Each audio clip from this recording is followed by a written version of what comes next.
As I told you on 9/11, I suddenly realized it was my task to make difficult books readable, which is what I've done on the back table. I sometimes describe myself as a man who reads big, thick, old books and writes modern, small books that anyone can understand. And actually, I rather enjoy it. I don't surf the web. People are disappointed when they run into me sometime and some other counter-jihadist, they go, "Have you seen my website?" No. I don't even go to my own website. I have very little interest in the web except for Craigslist and Yahoo headlines and Drudge. That's it. So I like reading big, thick, old books. I really do. But I thought when I got my books written, in which the Quran was easy to understand, here's Muhammad, easy to understand, all these books on Sharia and everything were easy to understand, I thought, we win. No, we don't even have game.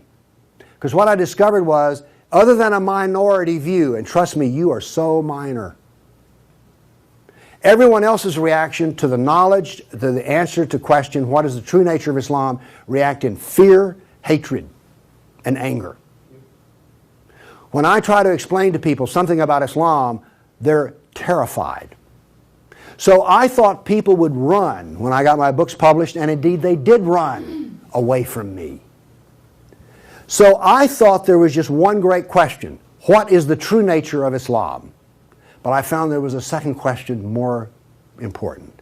Why are we afraid to know Islam? Now, remember I told you about stories? Here's the thing. My books are factual. They work here. But in dealing with human beings, if you're going to make a sale, any salesman will tell you this, the facts are secondary to the feelings.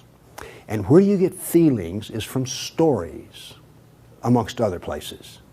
And I began to think about, why is everyone so afraid even though they don't know anything? Well, it turns out they do know little figments of stories about Islam that involve violence. And the knowledge that they were into the slave trade does not come as a shock, really. So, remember I told you that the house of Sufism was like a palace with a smell coming up from the basement? Everyone smelled that smell. They just don't want to talk about it. But it's somewhere deep in the back, almost primordial mind. So, the problem is we don't know the history of Islam. We don't know the answer to this question. This is the world of Islam. How did it happen? You can ask very intelligent people, and they will not be able to give you the answer to this question. How did North Africa go from being European and Christian to becoming Arab and Muslim? How did that happen? And is that an important question? How did the Middle East go from being Christian to Muslim? And is that an important question? I think it's an overwhelmingly important question. All right.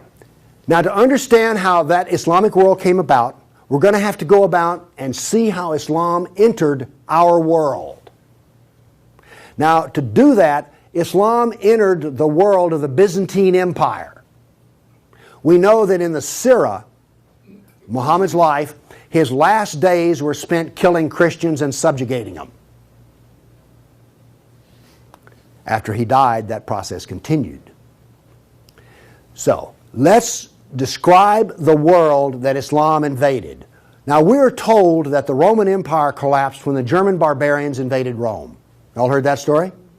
Well, that's false. That is not true. It is wrong. What happened was, after the German barbarian tribes invaded Rome, they set up their own version of the Roman Empire. They retained classical culture. They spoke Roman. They hired Roman philosophers and Roman attorneys to teach their children and to run their schools. They came into the Roman Empire not to destroy the empire, but just to get the goods for themselves. The eastern part of the empire, so-called Byzantine Empire, is over here. Now this is after the German invasion. The important point is this: there was still a classical empire. It's not collapsed. Then, after the fall of Rome, the Byzantines gradually exerted their political influence till now this was the new form of the Roman Empire. This is the Byzantine Empire, and it is about to be invaded. This is the classical world that Islam invaded. Notice that the classical world is still up and running. It's critical to remember that. It was now weak, but it was still up and running. We're going to see what caused its collapse. Here we see in 25 years, 3 stages of development of the spread of Islam. This is 25 years' work. How is it that the Arabs were able to do to the Byzantine Empire what the Persians could not do in Iran? Here's the answer to that question. It has to do with Iran, actually. The Greeks and the Persians had been having wars since forever. All right? The 300 at Thermopylae, that was about the Persians. All right? Alexander the Great, he defeated the Persians. The Persians kept hammering on the Romans and then the Byzantines, and 25 years before Islam invaded, there was one massive last series of battles that left Persia weak and the Byzantine Empire very weak. Then comes along the Black Plague. 1 person in 3 dies. So the Byzantine Empire, when Islam invaded, had been weakened by a long war with Persia and the loss of 1/3 of its population. The economy had collapsed by 2/3. You think the Obama economy is bad? Try 2/3. So we had an empire that was weak, invaded by people with a mission. Now what's important here is these 3 different shades of green represent the different caliphs. This empire is beginning to build here came from people who could be described as the apostles of Muhammad. Why is it important to know that? They knew Muhammad. They held his hand. One of them, Ali, married his daughter. Abu Bakr was his father-in-law. These people are not just brothers in the religious sense, they're brothers in the family sense. They knew Muhammad like I know my wife. And what did they do? Did they go out preaching the Quran? No, they didn't. They picked up their swords, got on their camels and horses, and went out whacking Christians and Persians. That is, this is the true nature of Islam. Here you see it. This is the fruit on the tree. Massive destruction. Now notice something else that's happened here. Egypt is the breadbasket of the Mediterranean. Syria, the heart of the intellectual world of the classical empire. In 25 years, the classical civilization lost its ability to feed itself and lost its biggest brain trust. This destroys classical Christianity. Christianity that we have today is a bloody stump of the original Christianity. Why? This destroyed the heart of it, transformed it.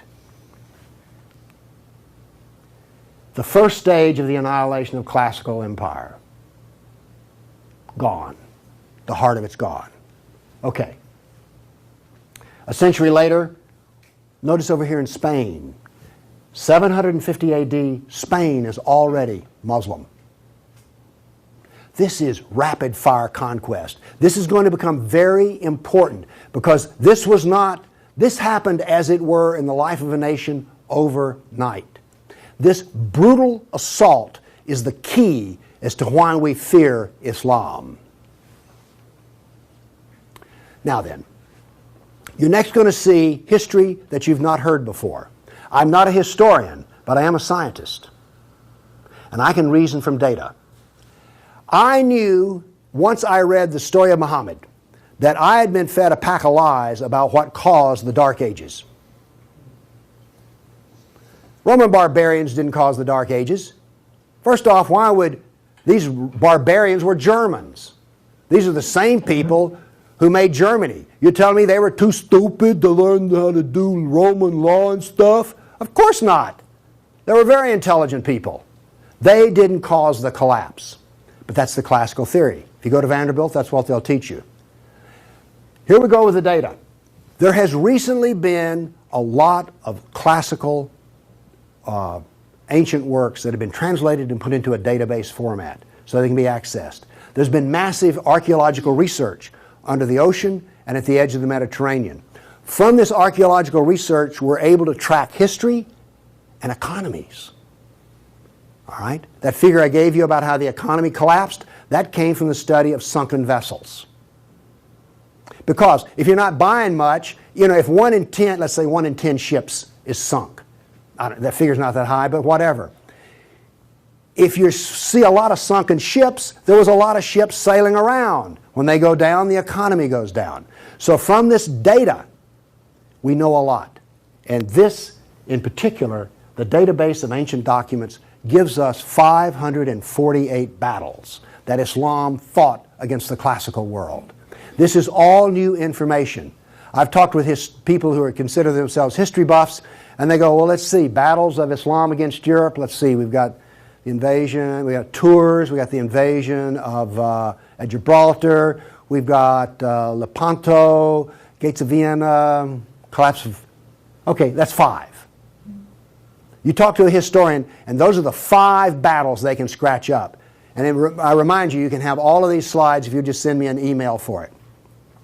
Okay, what does this new data show us? It shows us this. See the white spots? They're brand new battles. They're going to change to red. These are new.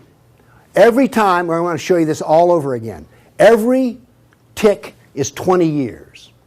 The new battles for that 20-year period come up in white. Then they fade to red to show you the history. So white's what's happening right now. Red has happened. Let's see how these 548 battles act out over. We're going to watch, in 70 seconds, we're going to watch 1,200 years of conquest. Look how fast this is happening. Bam! Here comes... You didn't know France was hammered that hard, did you? You heard of Tours. Watch what's happening in Spain and the islands. Now, many of these raids or battles, if they're at the coastline, are slave raids. The slaving that took place in here was extensive and went on and on. All of this work is also happening now then. We're now into the golden age of Baghdad. This is the punishment that's being handed out to Christians everywhere. In Spain, after one battle, there were knights' heads were cut off and they made a pile so high that a man on horseback couldn't see over them. All of the European civilization in North Africa is now gone. I have a question. Have you read the 13th tribe? No. Okay. Now, pretty soon, and by the way, there will be a period of time, and you can see the clock running up here, there will be a brief blip of 5 battles that occur in North Africa, the Barbary Pirate Wars. We're on there. Okay? Now then, Byzantium has fallen. Now then, Eastern Europe is being hammered. Notice that it is relentless. It doesn't stop. This is the history that you're never told about. This is the history that explains how all of this came about. Now then, they're getting slower because Islam is becoming weaker.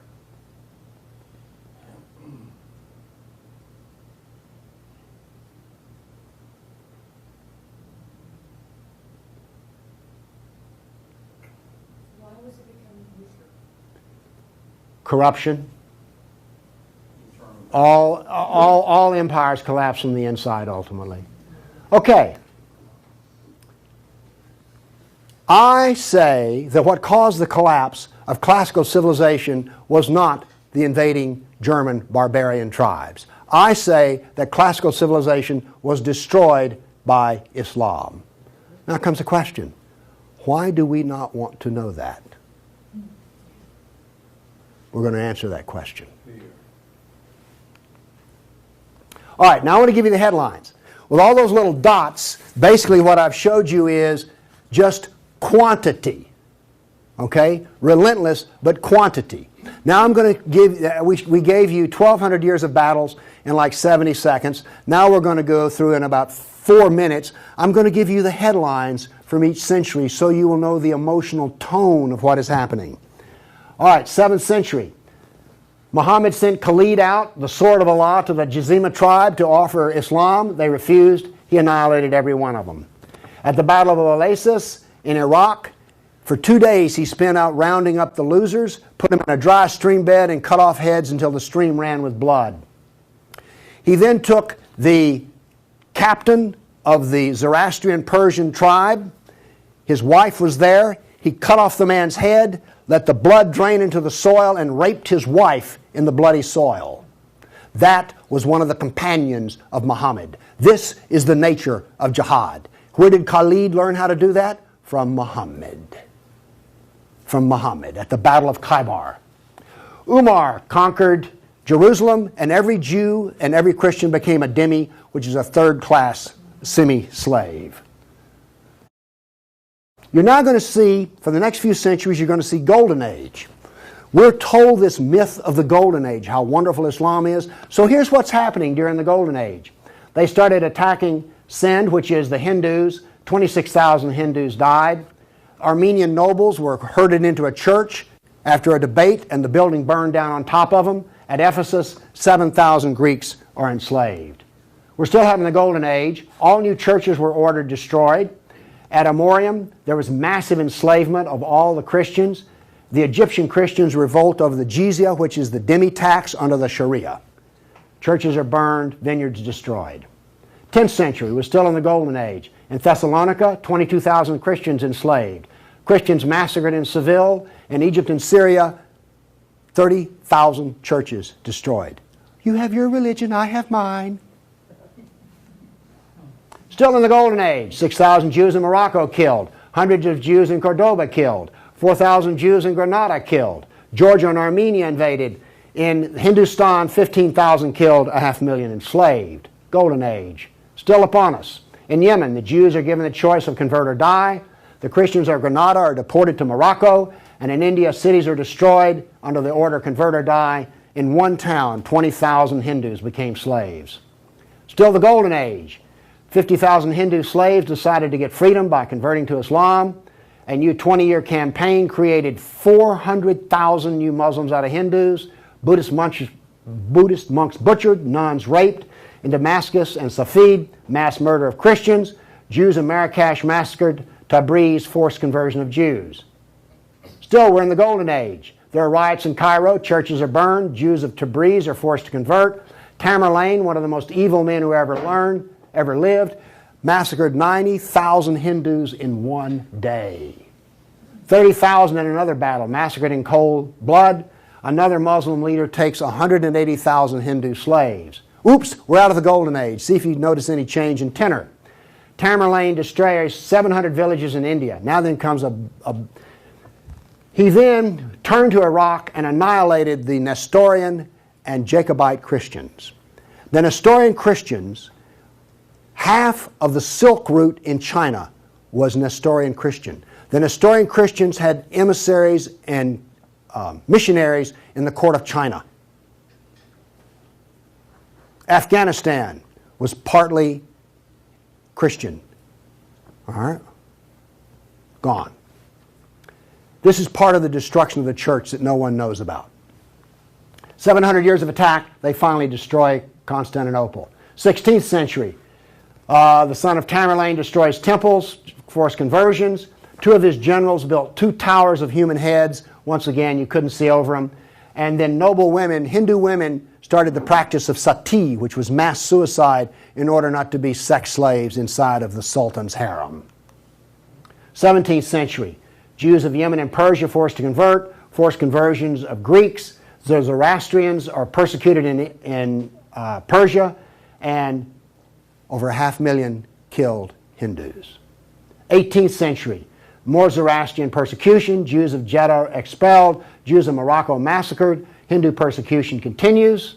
19th century, more forced conversion of Jews, Jews of Baghdad massacred. Oops, 250,000 Armenian Christians slaughtered in Turkey. Now then in Persia, the Zoroastrians are completely annihilated. 20th century, over 1 million Armenian Christians killed. 1 million. So you now not only know the number of battles, you now see the tenor of what's going on. You now know quality and quantity. Do you get the drift on how bad this was? Now then, the establishment doctrine is that we've already told you classical collapse had nothing to do with Islam. And indeed, Islam was a source of good because the hillbilly Europeans lost their classical learning and the shrewd, smart Arab Muslims preserved all the knowledge in the Golden Age. This is what is taught in our schools. I maintain that it was annihilated by Islam. Okay. We've been talking about land here. I now want to talk about water because classical civilization was based upon the Mediterranean Sea. Egypt was part of the Mediterranean world. It was not part of the African world, okay? Because to go from Alexandria, Egypt to Nigeria was a lifetime. But you could get on a ship and be there in 10 days. Does this make sense? It was cheap transportation. You could haul a ton of grain from Egypt to Rome as much as it cost 75 miles by ox cart. This is important. I'm going to be driving back on the interstate after I finish talking here. I do not expect to be attacked or shot at on the way. I presume that the interstate is safe travel. Used to be that way under the Roman peace. That ended. The importance of naval work, as many as 500 boats could be in the harbor of Constantinople. The collapse of the freedom of sea. Let me show you something. Now we know this from history, the data. Rome used to communicate with France by boat.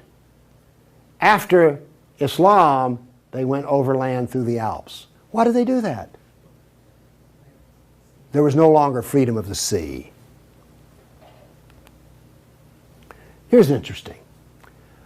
The Black Plague was a known problem in the Mediterranean. It used to take 4 months to get from here to Constantinople because there was sea trade back and forth. Well, that was eliminated. So now then, when there was an outbreak of the Black Plague, it went from harbor to harbor, all around here, and it took 4 years to get to here. Do you see the point I'm making?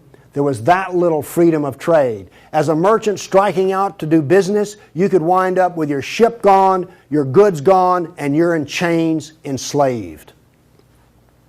By the way, this cuts down a lot on commerce. A brag. The Christians couldn't float a plank on the inland sea. What did this do? It isolated Europe and impoverished Europe. So, you know the business of the Barbary pirates? You know the business of the Somali pirates? Same. It is Sunnah. It is Sunnah, the way of Muhammad. There's a famous hadith which is repeated endlessly in which Muhammad awakes in a dream and he sees his jihadists sailing the inland sea. Islam always practices, where possible, economic warfare. Muhammad attacked caravans. What was attacked in New York? World Trade Center. Ooh, Trade Center. This, economic warfare. I am an admirer of Islamic civilizational war methods. They're superior to everyone else's thinking in war. They use everything for war. Everything, including the womb. This was an economic jihad. There were 3, you've heard of the Dark Ages? Well, there were 3 Dark Ages. One in Europe, one in Turkey, one in North Africa. You weren't told that, were you? Wonder why. Here we see some ruins. What's the importance of these ruins? Well, they're up and standing. What happened to all the ruins in Rome? Well, the people who were still living there used them as quarries. They harvested them. The Colosseum remained simply because it was so big. What does this tell us here? If all this stone is still stacked up, there were no people. The invasion of North Africa was so brutal and so fast that it actually left in the harbor a layer of silt. Here's how that happened. North Africa used to be farmland, irrigated farmland. The Romans, clever men that they were, put along the roads in North Africa olive trees for shade and for keeping the road fixed for free. Because what would happen is you would bid on buying a lease on a stretch of Roman road in North Africa. You maintain the olive trees and the road, and you got to keep the olives. So the Romans got money from selling the lease, and then they got the road fixed for free, and somebody has a business making money. Is this clever or what? That all ended because the invading Arabs were not farmers, they were herdsmen. The people there were Christian, and so therefore when the average Arab family would own 50 goats. They put their goats out into the fields of Christians, and the Christians as dhimmis had no right to protest. Between death and the erosion of the crops, there was this produced a layer of silt in the harbors. So that's how brutal, hard, and fast came about this collapse of economy in North Africa. What was left for a European economy? Furs, lumber, swords, and slaves. We're now really getting to one of the points where we don't want to know this history. Anybody here all real proud about how some of your ancestors were taken off a coast in Italy and then put into a harem in North Africa? And now you have children from that who are distant relations. You see, you may have distant relations in the Arab world you don't know about because 1 million Christians were sold into slavery. And by the way, the Venetians helped to do that. And another embarrassing piece of news is this. The Jews were very big in the trans-Mediterranean slave trade. Nobody comes out of this looking good. No one looks good. Are you also beginning to see, like, I don't think I want to know any more about this history at all? Okay? Are you catching on here? All right. Now, the other thing we're told that's so bad about Christianity and so pitiful about those poor Muslims are the Crusades. Who's ever heard this? Well, the Crusades, oh, that's so embarrassing. Gosh, you know, we got out of Europe, we went over there and invaded the Arab lands, and then we killed them and hurt them, and like, oh, I've heard preachers wallow in pity about how drastically bad the Crusades were. All right, first off, Islam, remember, destroyed 30,000 churches. The Jews and Christians were dhimmis. There was an infinite number of brutality against Christians. Christians were fleeing the Middle East, and the Byzantine emperor appealed to the Pope, help us, please. Now, this was a big thing to do because the Byzantine emperor and the Pope did not get along at all. But these were desperate people. And what did the Pope look out and see? This is the world that he saw in 1100, the time of the First Crusade.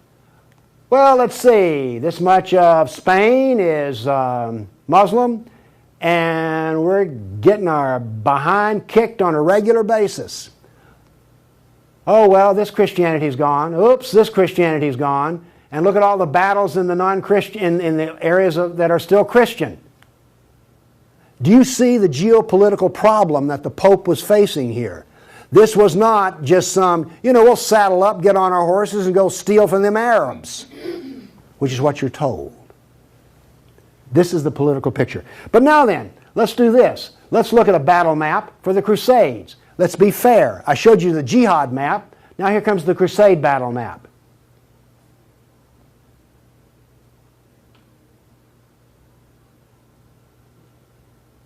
We're almost done. That's it. Now we're told that the Crusades are the moral equivalent of jihad. And therefore we need to be ashamed and whine and cry. All right. The Crusades were defensive, lasted 300 years, and the last one was over 800 years ago. All the jihad was offensive, lasted 1,400 years, and it's happening right now. In all probability, some Christian is being slaughtered in Nigeria today. Now, Is this moral equivalence?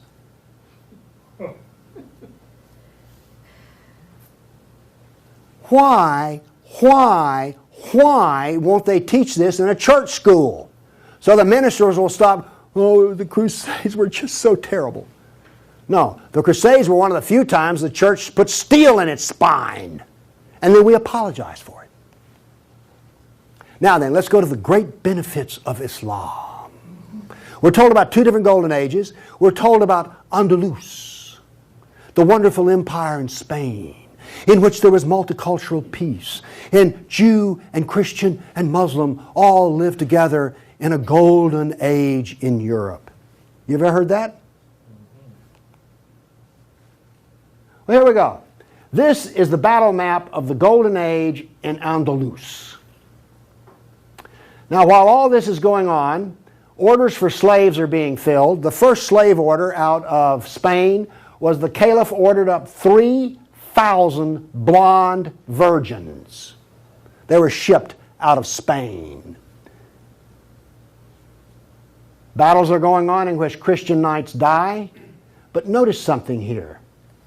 The Christians won't quit fighting.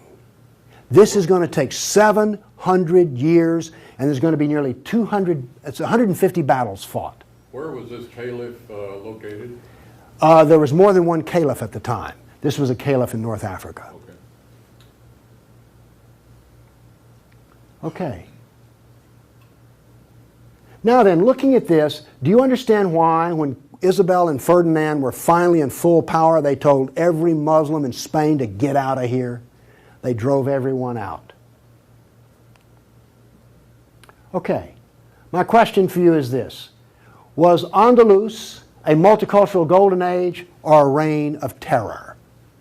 I claim it was a reign of terror, and it was not a golden age at all. And yes, there were a few people who had it good. The elites had it good. There were some rich Jews and rich Christians that had it good.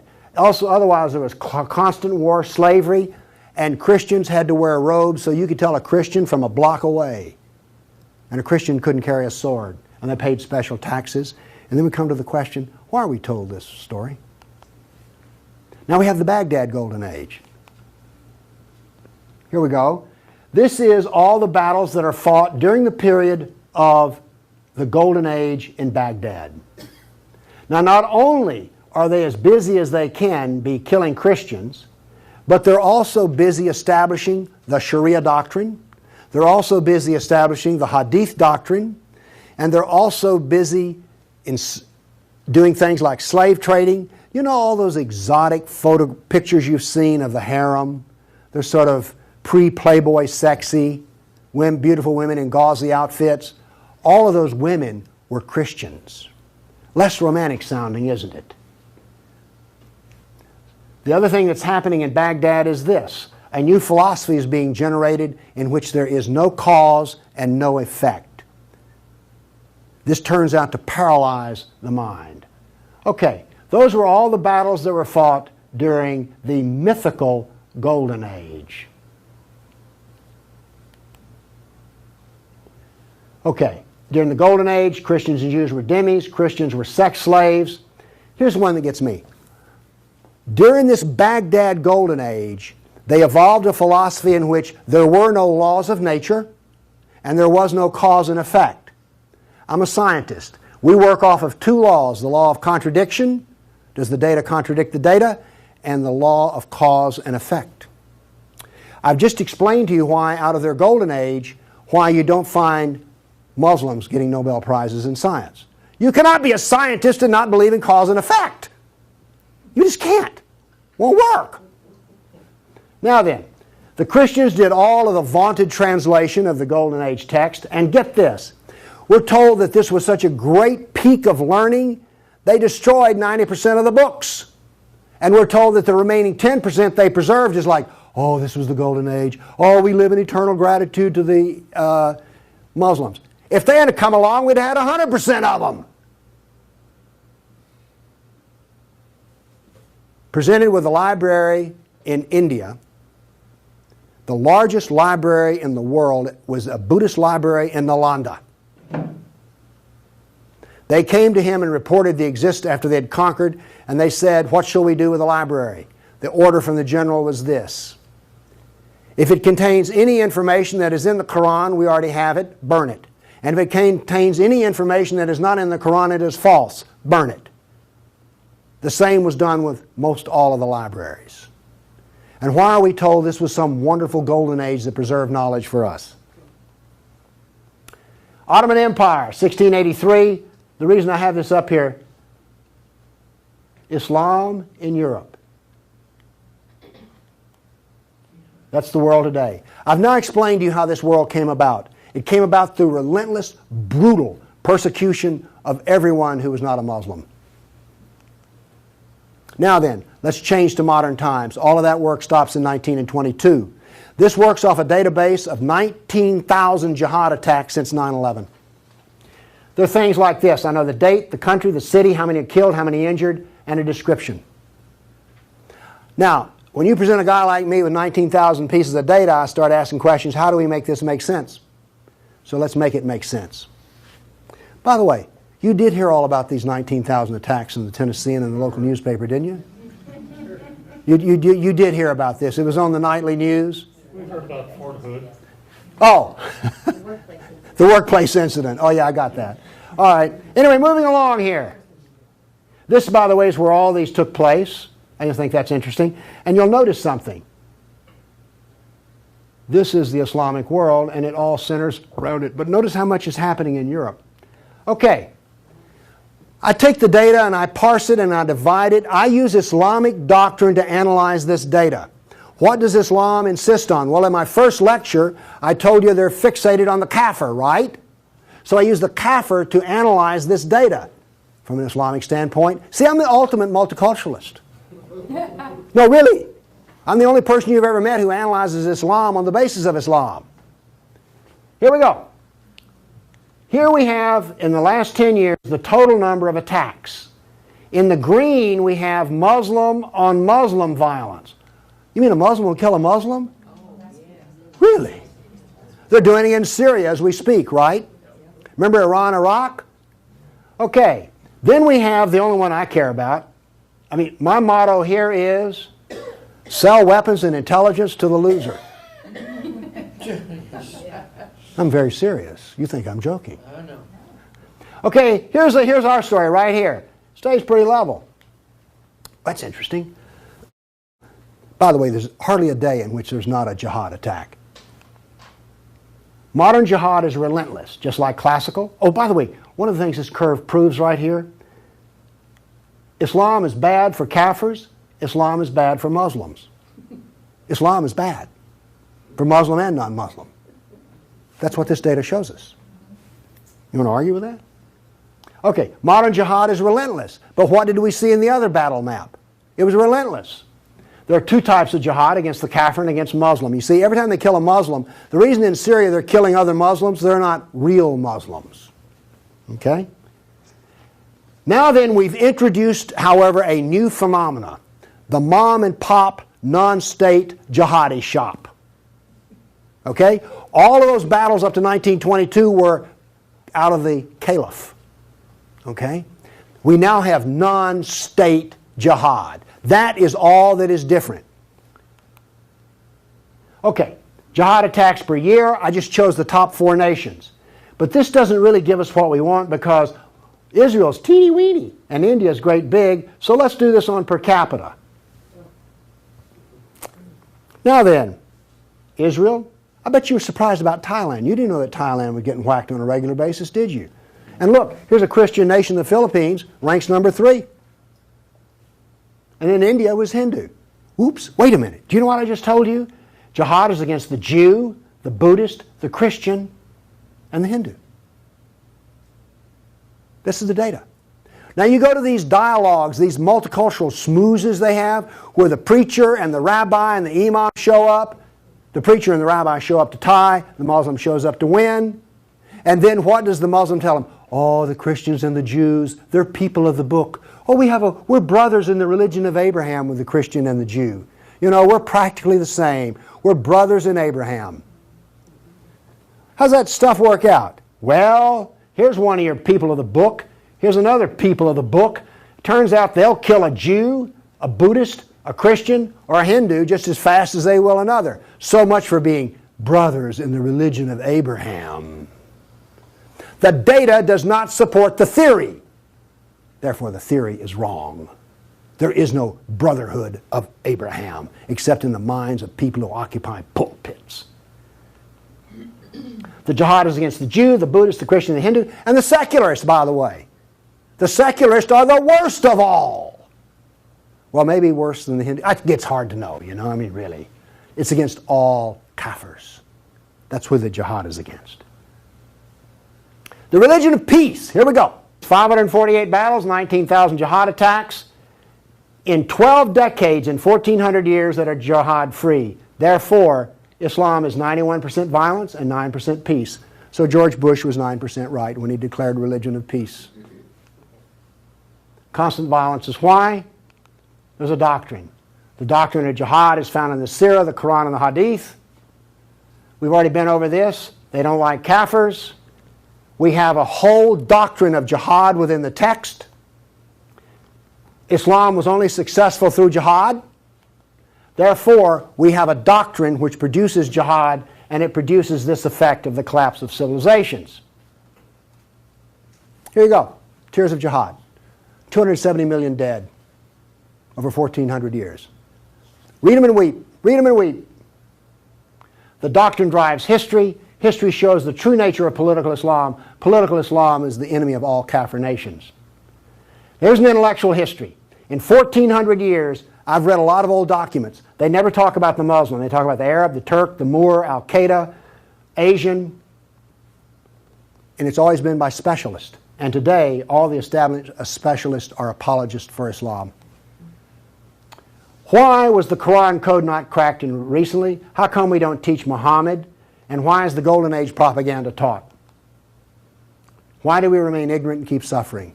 I maintain there's a reason for this. I maintain that this constant brutality over the centuries has produced in the Western mind the equivalent of the abused dog, the beaten wife, and the raped child. We do not think correctly. Everybody's seen the beaten dog that when you approach it? That is the Western mind. We deny the attacks. How much jihad is ever reported? The churches will not even admit that a Christian suffers anywhere. Fear. Muhammad used fear. Any public critic of Islam has a certain fear element there. Guilt. Oh, we haven't treated Islam right. If we treated them better, everything would be good. We don't teach the history. We humiliated. Who here is going to go home and brag about how your ancestors were slaves, how your history was annihilated, and that all we teach is the lie of the Golden Age? Have you not noticed since 9/11 how bitter and angry politics has gotten? The reason is we're not allowed to get angry at the enemy, so we get cranky with each other. We're powerless. Anybody want to debate about this? The abuser. Muslims will not admit they sold a single slave or ever killed a person. They're arrogant and self-confident. Islam is perfect. Word Islam means submit. They expect submission out of us, and they get it. Islam is the victim. After 9/11, I heard this. The real victims of 9/11 were the Muslims. You've heard that anywhere? After 1,400 years of jihad, brutality, enslavement, theft, deception, rape, annihilation, and insults, the kafir mind has become identical to that of an abused victim. Our only solution is to face our history and welcome it and embrace it. This is exactly the way we will heal our nation, is the way we heal a person who's been brutalized. You have to go back to the original event. And this is why we are afraid. Thank you.